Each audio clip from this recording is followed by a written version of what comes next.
नमस्कार मेरे साथियों, आप सभी का एक बार फिर से हमारे हिंदी साहित्य यूट्यूब चैनल में बहुत बहुत स्वागत है। ये वीडियो उन सभी स्टूडेंट्स के लिए बहुत ज़्यादा ज़रूरी होगी जो आज अपना ओपन बुक एग्ज़ाम देने वाले हैं या आने वाले टाइम पर देंगे। तो चाहे वो रेगुलर के स्टूडेंट्स हों या एससीएल के स्टूडेंट्स हों या एनसी वेब की गर्ल्स कैंडिडेट, तो उन सभी को मैं बताना चाहता हूँ कि आपके जो 5 महत्वपूर्ण पॉइंट आपको मैं बताने जा रहा हूँ इस वीडियो में, वो आपके लिए बहुत ज़्यादा ज़रूरी होंगे। क्योंकि जितने भी स्टूडेंट्स पहली बार ओपन बुक एग्ज़ाम दे रहे हैं तो उन सभी को ये 5 पॉइंट जानना बहुत ज़रूरी है।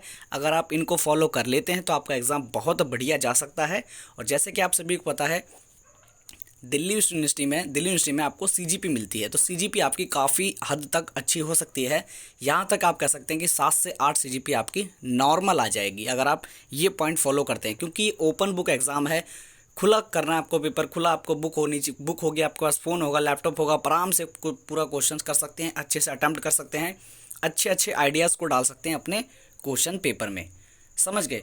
तो मैं आपको पूरा इसके अंदर जो है ओपन बुक एग्ज़ाम के बारे में आज पूरी डिटेल बताऊंगा। और जिनका भविष्य में एग्ज़ाम होने वाला है, जैसे कि आने वाले टाइम पे आपका 30 मार्च से एग्ज़ाम जो है पीजी का, पोस्ट ग्रेजुएशन जितने भी कर रहे हैं स्टूडेंट्स दिल्ली विश्वविद्यालय से, उन सभी का स्टूडेंट्स का एग्ज़ाम शुरू होने वाला, तो वो भी ये 5 पॉइंट ज़रूर अपनाएंगे। समझ गए? तो बिल्कुल, ये तो आप सभी को पता ही होगा कि 7 MB की पीडीएफ बनानी है, A4 साइज का पेपर का यूज करना है, ये सबको नॉर्मल है, ये सबको पता ही है। समझ गए ना? बाकी मैं शुरू करता हूँ अपने जो महत्वपूर्ण पॉइंट हैं। सबसे पहले हम लेंगे टाइम को। देखिए, टाइम आपको मैनेजमेंट करना बहुत ज़रूरी है, क्योंकि 3 घंटे का आपका एग्ज़ाम होगा। 1 घंटा आपको डाउनलोडिंग करने के लिए, स्कैन करने के लिए और क्वेश्चन पेपर डाउनलोड करने के लिए दिया जाता है। 4 घंटा टोटल होता है नॉर्मल स्टूडेंट्स के लिए, 6 घंटा हो जाता है पीडब्ल्यूडी कैटेगरी के लिए। तो जो हैंडीकैप हैं या पीडब्ल्यूडी कैटेगरी वाले हैं उनको 6 घंटा दिया जाता है। तो हमको नॉर्मल स्टूडेंट्स के लेके चलना है, तो 3 घंटा आपको आंसर राइटिंग के लिए मिलेगा, 1 घंटा आपको लिखने के लिए मिलेगा। ये आपको नॉर्मल बातें हैं, समझ गए आप। टाइम मैनेजमेंट बात करें हम, तो आपको 3 घंटे का समय दिया जाएगा, मतलब आपको मिलेगा 180 मिनट, क्षेत्रिक 18, समझ गए ना? तो 180 मिनट में आपको ज़्यादा से ज़्यादा यहाँ पर 4 से 6 क्वेश्चंस होते हैं, नॉर्मल आपके 4 या 6 क्वेश्चंस होंगे। अगर मेरे साथियों, अगर आपको 6 क्वेश्चंस अगर आपके पेपर में मिलते हैं तो आपको 30 मिनट में एक क्वेश्चन करना है। कन्फर्म है? 30 मिनट से ऊपर आपका एक क्वेश्चन नहीं होना चाहिए। 30 मिनट में आपका एक क्वेश्चन होगा, क्योंकि ये आपको जानना ज़रूरी है। अगर आप एक ही क्वेश्चन में 50 मिनट लगा देते हैं या 1 घंटा लगा देते हैं या 20 मिनट में करके छोड़ देते हैं, तो आगे जो आपकी परसेंटेज बनने वाली है, क्योंकि फर्स्ट ईयर से ही आपको लगा के रखना कि आपकी परसेंटेज ठीक होनी चाहिए। क्योंकि यार, ओपन बुक एग्ज़ाम आपको मिल रहा है, हमको ये केवल, मैंने अपने खुद ओपन बुक एग्ज़ाम जो है सबसे पहली बार जब दिल्ली विश्वविद्यालय में आया था, कोविड के समय सबसे पहले मैंने ओपन बुक एग्ज़ाम दिया था, और मेरी हर सब्जेक्ट में मेरी 7 से ऊपर सीजीपी रही है। समझ गए ना? केवल 7 से ऊपर सीजीपी मतलब रहने का मतलब ये है कि हमारे इसके अंदर जो असाइनमेंट के मार्क्स होते हैं ये भी जुड़ते हैं, और हमारे जो पेपर के मार्क्स हैं ये भी जुड़ते हैं। तो 7 से 8 सीजीपी हमारी नॉर्मल रह जाती है। और मैंने खुद दिल्ली यूनिवर्सिटी से अपनी ग्रेजुएशन कंप्लीट करी है, पोस्ट ग्रेजुएशन कंप्लीट करी है। तो आपको मैं बताता हूँ, देखिए, टाइम मैनेजमेंट आपने कंप्लीट कर लिया, 30 मिनट करेंगे। अगर आपके 6 क्वेश्चन होंगे 30 मिनट में करना।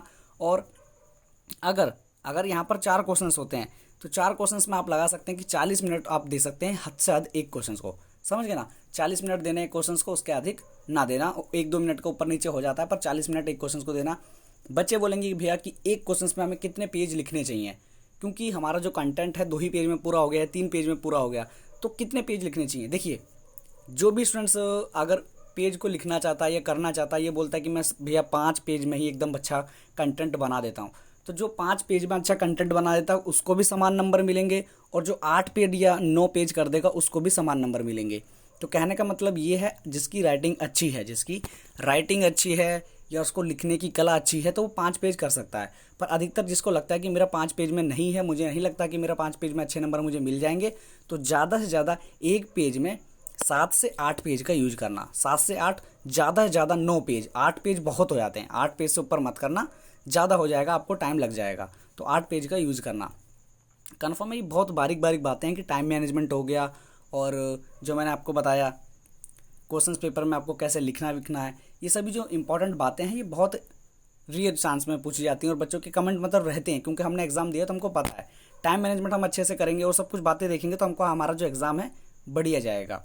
अब हम बात करेंगे, देखिए, मैंने टाइम मैनेजमेंट बता दिया आपको, टाइम मैनेजमेंट करना बहुत ज़रूरी है। करने के बाद अब बताता हूँ मैं आपको, आपका जो इसके अंदर पेन वैन का यूज है, क्योंकि बच्चे बोलते हैं भैया कौन सा पेन यूज करना है, जेल पेन यूज करना है, बॉल पेन यूज करना है, कौन सा। तो एक नॉर्मल बॉल पेन लेना ब्लू और एक ले लेना ब्लैक। तो ब्लू ब्लैक पेन लेना, जो ब्लैक पेन होगा उससे अपनी हेडिंग डालना, ब्लू पेन से अपना जो है आंसर सारे लिखना। और लिखने के आपको मैंने बता दिया, A4 शीट की पेपर होगी, जो असाइनमेंट वाले पेज है उनको यूज कर लेना। मैंने खुद यूज करा है, मैं खुद बता रहा हूँ, और मैं जो है पोस्ट ग्रेजुएशन भी कर चुका हूँ अपना दिल्ली यूनिवर्सिटी से, समझ गए ना। तो मैंने खुद यूज करा है ओपन बुक एग्जाम का ये, तो मुझे खुद पता है इस समय।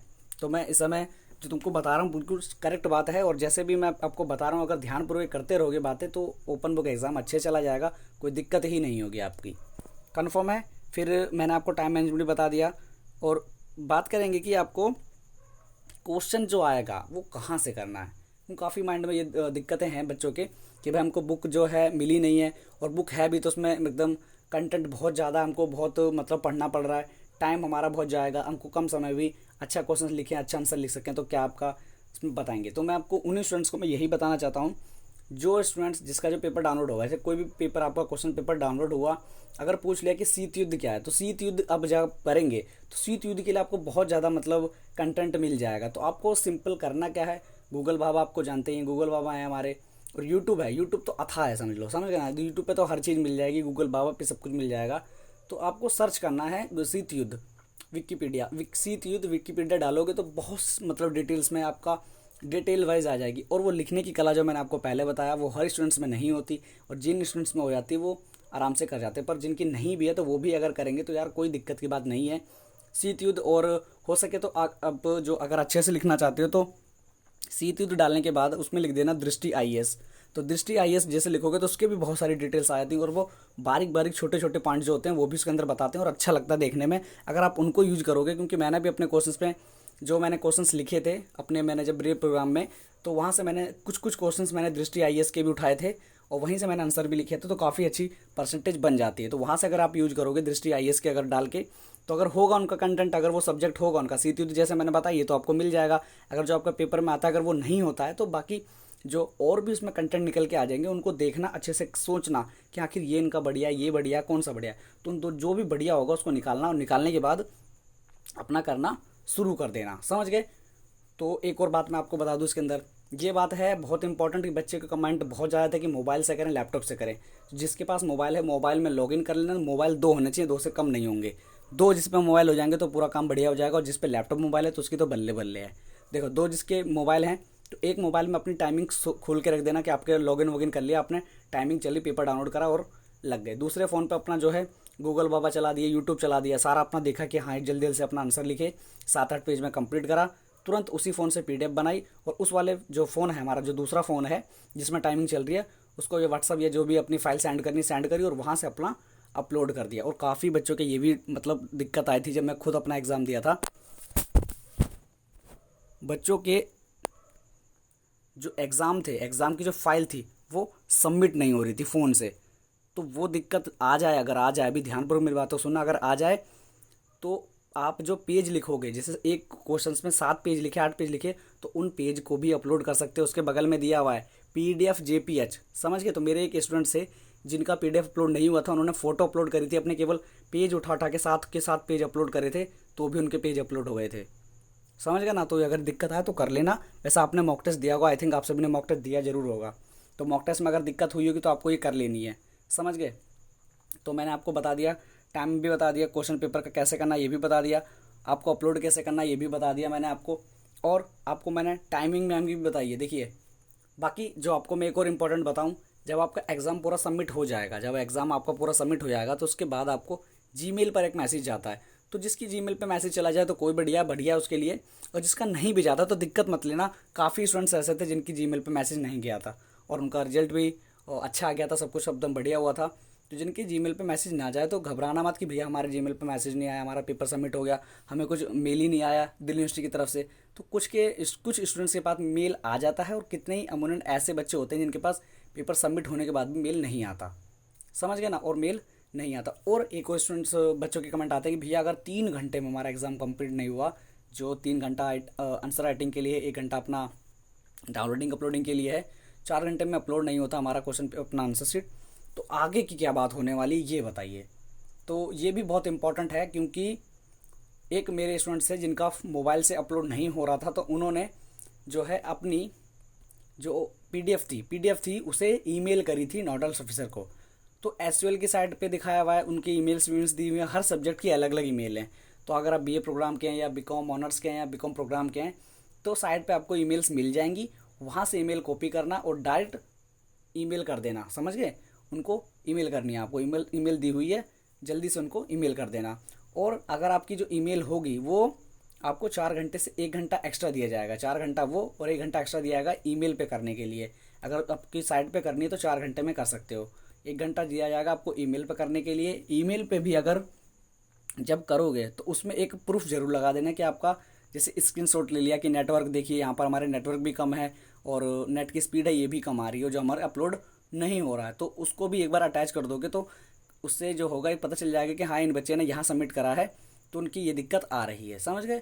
और बाकी मैं ये भी बता दूँ, कितने स्टूडेंट्स ऐसे करते हैं कि अपनी जो पोर्टल चलता है जहाँ पे टाइमिंग चलती है, यहाँ पे पेपर डाउनलोड करते हो साइट से, वहाँ भी अपलोड करते हैं और साथ में ईमेल पे भी कर देते हैं। तो वहाँ मत करना, दोनों क्रॉस चेकिंग हो जाएंगी और दोनों के दोनों आउट हो जाएंगे, दोनों को मतलब मार्क्स मिलेंगे ही नहीं, समझिए ना, किसी में पास नहीं होंगे आप, दोनों में फेल कर दिए जाओगे। तो एक ही जगह पे सबमिट करना, अगर साइट पे सेंड कर रहे हो तो साइट पे अपलोड कर दो, बिल्कुल एकदम बढ़िया है वो। तो दूसरा जो हमारा सेकंड जो हमारा पॉइंट है वो ईमेल है, तो ईमेल करोगे तो ईमेल करना, जीमेल करोगे तो मतलब अपना एक चीज़ करना। तो ये आपको बता दो, दोनों मत करना, दोनों में दिक्कत हो जाती है। आई होप जितने भी मैंने आपको बातें बताई बहुत ज़्यादा इंपॉर्टेंट थी एग्ज़ाम के लिए जैसे, और एग्ज़ाम के लिए मैंने सारी आपको बेस्ट विशेस दे दी हैं। जो भी आप एग्ज़ाम करेंगे बढ़िया से एग्ज़ाम करिए, सारी जो इंपॉर्टेंट बातें मैंने आपको बता दी। चैनल पर बने रहना, जो भी आगे इंपॉर्टेंट न्यूज़ आएगी दिल्ली यूनिवर्सिटी की, रेगुलर की, एनसीवेप या एसयूएल की बताई जाएगी। और पीजी वाले स्टूडेंट्स जितने भी उनका एडमिट कार्ड अभी नहीं आया, तो 30 से पहले जैसे भी एडमिट कार्ड आएगा उसकी इन्फॉर्मेशन आपको मैं टेलीग्राम चैनल पे दे दूंगा। दोस्तों टेलीग्राम चैनल पे जुड़ जाना, जो हमारा स्टूडेंट्स का टेलीग्राम चैनल है उस पर मैं एक्टिव रहूँगा। जब आपका एग्ज़ाम होगा कोई दिक्कत आएगी तो वहाँ पे हम सॉल्व कर लेंगे। तो जल्दी से आप मुझे टेलीग्राम चैनल पर जल्दी से जल्दी जुड़ जाइए। टेलीग्राम चैनल का जो लिंक है वीडियो के डिस्क्रिप्शन में आ रहा है, जल्दी से जल्दी जुड़ जाओ।